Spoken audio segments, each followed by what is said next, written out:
Hi there, weavers and, I don't know, YouTubers, Tumblers, whatever. Weavers. I'm starting a new project. I've already started it. I have got the warp measured out.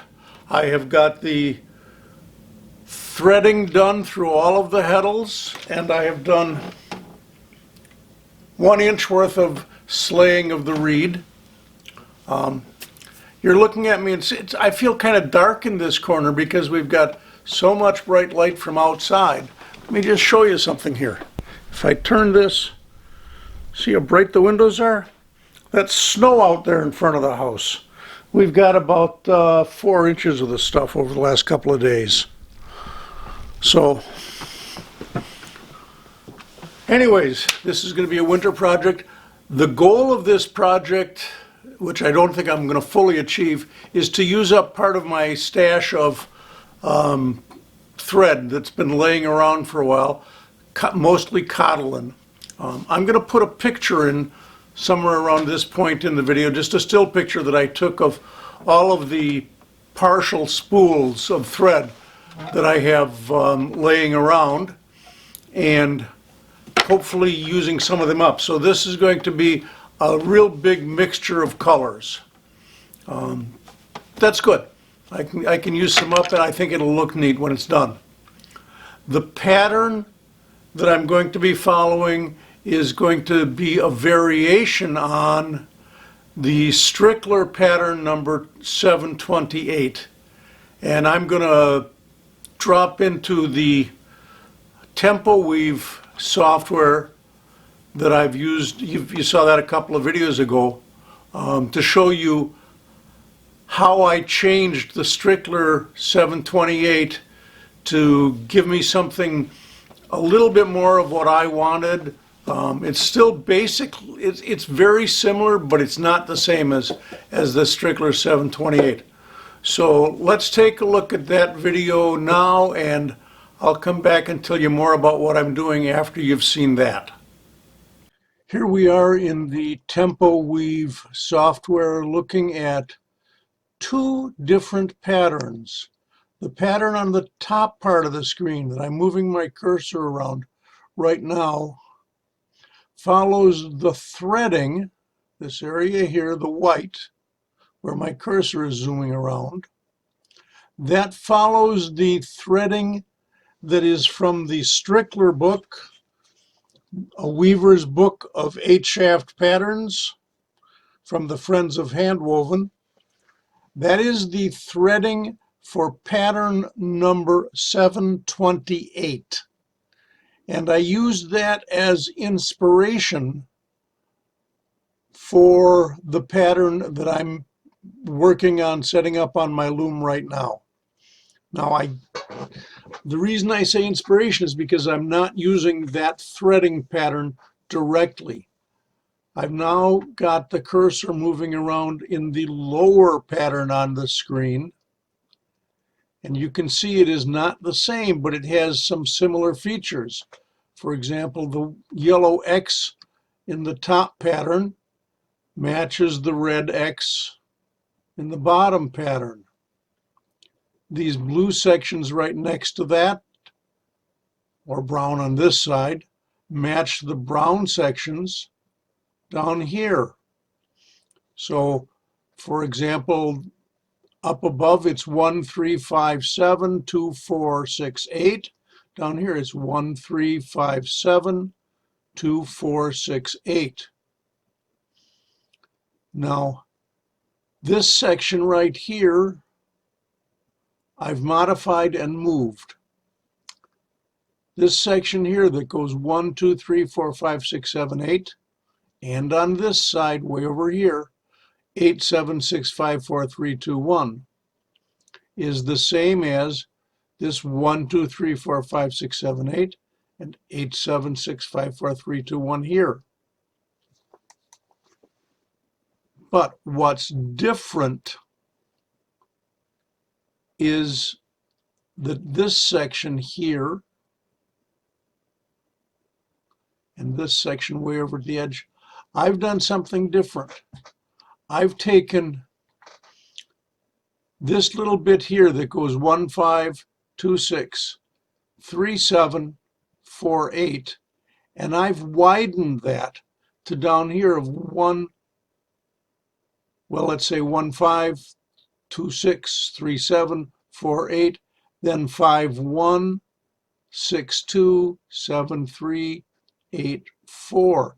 As you can see, hopefully, the 1, 2, 3, 4, which was up above here, I have continued that out following the 5, 6, 7, 8. So we get a longer line here. That widens this section, and that's something that I wanted. And then I put that in the middle, not just on the edges, but in the middle to give me this nice wide area following that configuration. This lower pattern here is the one that was inspired by 728, but modified to my desires using this software. You'll also notice that the tie-up pattern up above is a straight tie-up as shown in the book. But what I've done in the lower section is I've converted it to a walking pattern. So the leftmost used treadle is 1, 2, 3, blank, blank, 6. Down here, it is 1, 2, 3, blank, blank, 6, blank, blank. So that then means that the treadling is different, but it gives me the ability to go left foot, right foot, left foot, right foot, left foot, right foot, etc. So let's enlarge this one. This is the pattern, generally just showing you part of it, that I'm using, and I'm going to shrink this down so you can get a little bit better idea of what the whole thing looks like. The colors are not the same as the ones I used. They're in some cases close, but in other cases not too close. But they gave me enough to work from as I was setting up to pick different sets of threads. So that's the design for the set of towels that I am making. Well, there, weavers, I think I'm going to do one more little segment here of prep work with this before I throw this video up onto YouTube. Notice again, we're looking at the way this is lashed on, and the big gap between groups of threads. There's about 1 inch in the reed of this, and the reed will pull it apart more, but if we were to take and throw the first thread through there, and let's just do just one thread,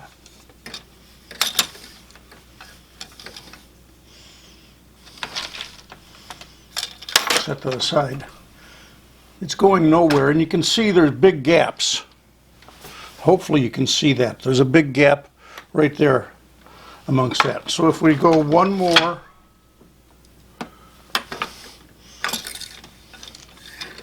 like this, put those two together, we've still got some gaps in between, and that's not particularly good. We'd have to, I want it to be all nice and evenly spaced.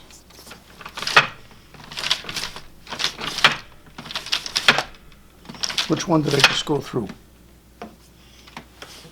This one. So let's go unweave this.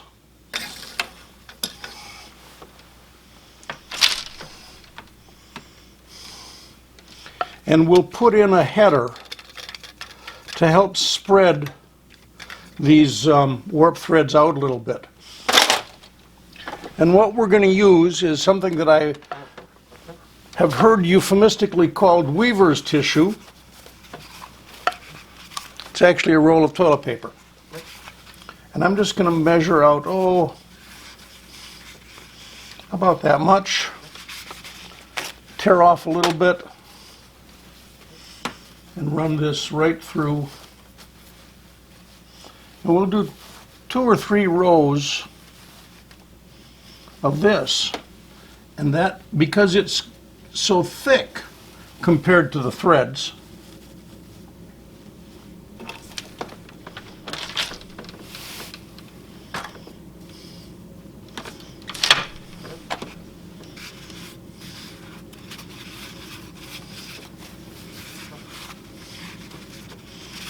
that this will in effect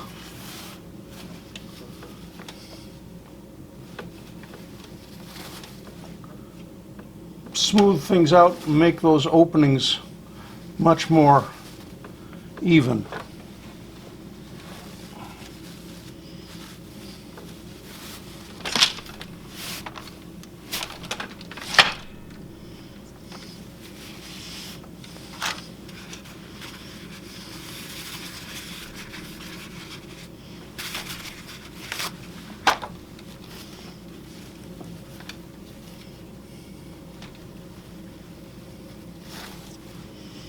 Obviously you can't see a pattern in here yet.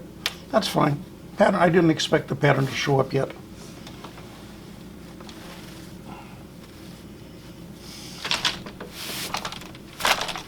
But can you see how this is spreading out from being this big gap? I'm down to much smaller gaps.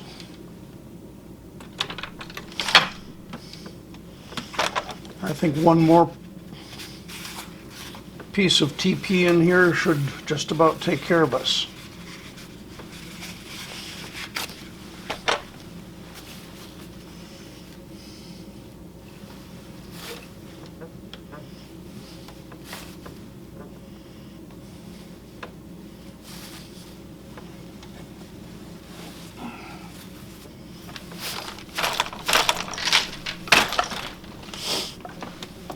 Now these openings here are much more, they're still there, but they're much more spread out. We've got a pretty even distribution of threads beyond that toilet paper header. And that's kind of what I was hoping for. So there we go. That's the way I spread the threads out into a nice even working area, for lack of a better term for it. I don't know what else to call it. So anyways, that's the beginning of this project. I don't consider these 4 rows of TP to be real weaving, but I suppose in a sense they are. We'll get to the weaving in another video. I think this one's probably long enough. So anyways, that's